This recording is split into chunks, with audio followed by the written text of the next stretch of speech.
People ask me all the time if I do body and paint work, and the answer is yes, poorly. But I do it. It takes me a lot of time. I struggle through all of this. I know a lot of you guys, you're naturals at it, you know, it's like, you know, you get the feel, you have the eye. I've seen body guys in action and you're just all about it, right? I'm not. I just fumble around, you know what I mean? And I come up with halfway decent results, but, you know, it's all unfair. So before we start talking about all of this, you guys keep asking me about these different projects that we have going on here. So let's start with this. Bottle rocket. Careful there. Don't kill yourself. So the story with this thing here is that we wrapped it up a week before the tracks closed in November, our local tracks. We got rained out in the last session, so it was parked for the winter. Well, the tracks never opened because of the lockdown. So the tracks only started reopening here a couple of weeks ago. And right now we're just waiting for all of the things to line up. The weather, lamb chop schedule, test and tune session, and a dog sitter, don't forget dog sitter. So nobody wants to get this thing to the track more than I do, but for right now, she sits and waits. We'll get it there ASAP. A lot of you guys ask about the Slant 6.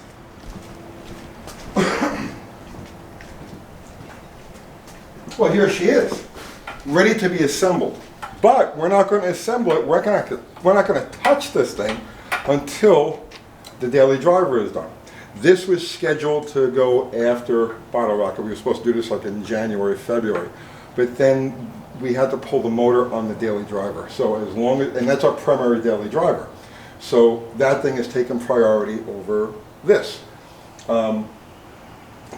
This will get in here after we finish. Don't pay any attention to this stuff yet. Don't even see this. You don't even see that. You don't see that. And then of course, there's our basket case CL360 Honda, which again, it's down on the list. I can't devote time and resource to this thing until we've got everything else covered. So remember, I'm one guy working with basic hand tools in like, you know, subhuman conditions for the most part, trying to do this channel. It's not easy, but all of this stuff will get done. For you guys complain that, oh, you guys never finish a project. Well, literally every single vehicle we have is a project that was finished. We just finished it before we started doing YouTube. All right, so Bodywork. So here's what happened with this thing. We put this car together about 6 years ago, and it was intended to be a daily driver, and we built it out of parts that were not good enough to sell. We were in the Mopar parts business at the time. So every single component on this car is made up of something that was jacked for one reason or another.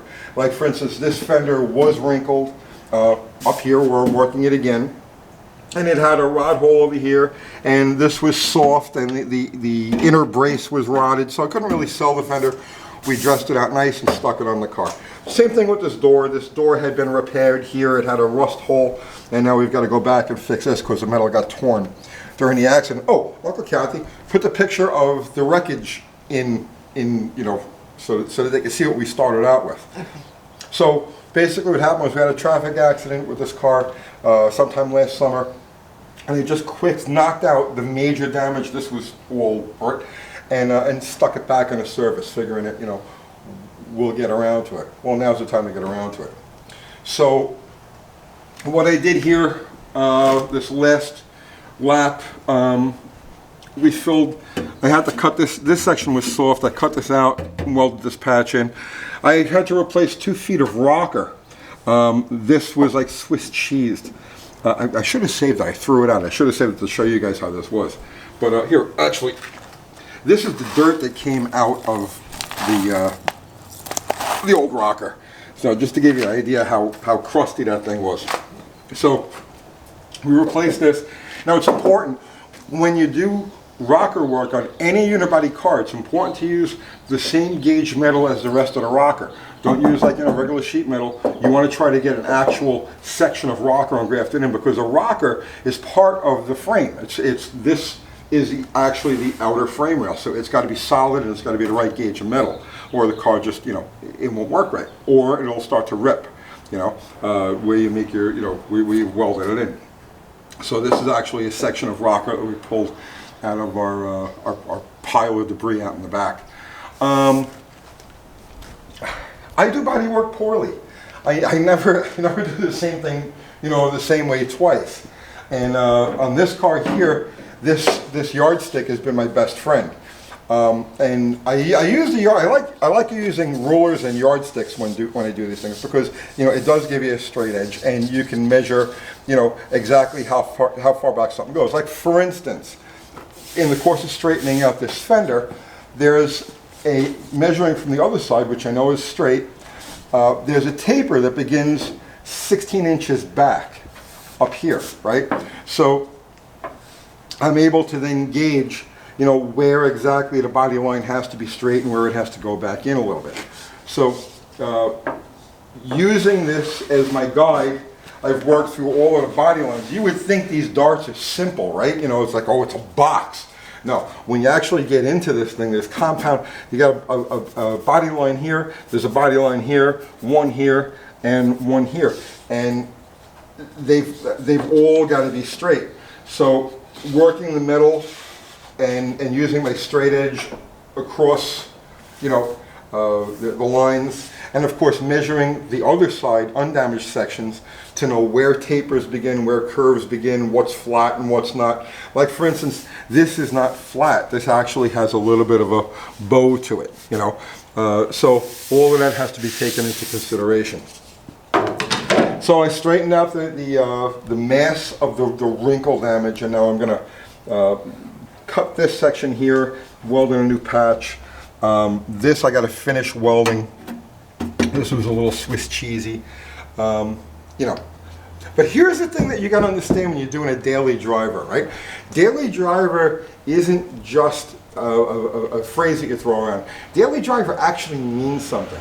And here, this is how I want you to think about this, right? If you're doing a restoration, you know, you're basically doing a car that's going to sit for extended periods of time. It's going to go out on sunny days to go to a show, right? It needs to be right, okay? When you're doing a daily driver, on the other hand, you're talking about a car that's going to go out and see the worst that the world has to offer. It's going to see texting drivers, people running stoplights. It's going to see birds pooping on it, kids leaning on it. It's going to see, you know, daily driver traffic. So you don't want to go too crazy. You don't want to take anything that's super nice and put it out there. Otherwise, you'll never enjoy driving the car. I can take a car like this and I can just use it every day. I can leave it in a supermarket parking lot and not really stress if a cart hits it or, you know, anything like that, because it's not the best parts and not irreplaceable parts. It's hammered together, and if it gets damaged, I can hammer it together again. There's nothing irreplaceable here. So when I talk about daily driver, that's pretty much what that's the mindset that I'm talking about. You want to be able to use the car realistically.